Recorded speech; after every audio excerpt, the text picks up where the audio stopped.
Christ consciousness. Is this New Age blasphemy, or is it ancient reverence and embodiment of Yeshua?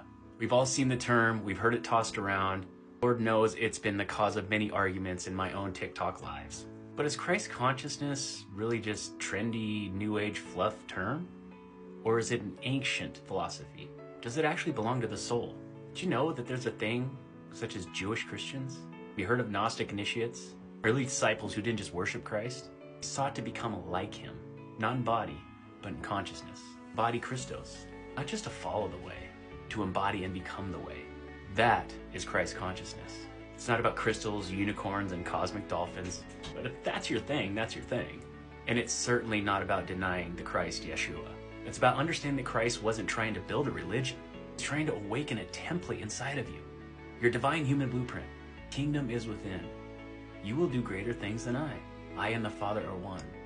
These weren't metaphors. These were instructions to us. The term Christ consciousness was later embraced by Christian mystics, those who practice direct union with God. Through pulpit, not through hierarchy, but through gnosis, through love, and through embodiment.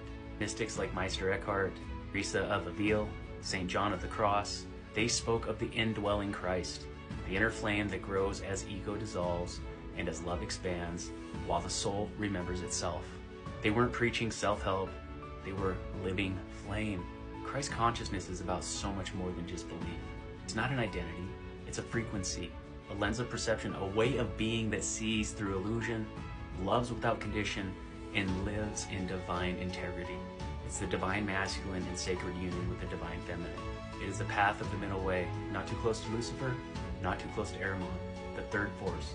Christ consciousness isn't owned by the church, the New Age, or any guru. It is the divine potential in you. When you remember who you are, you're not here to worship from a distance. You're here to embody the same light he walked with. Not to replace him, but to walk with him from the inside out. This is not new. This is the original blueprint. Do we spread love and light? Absolutely. But do we lose our grounding cord?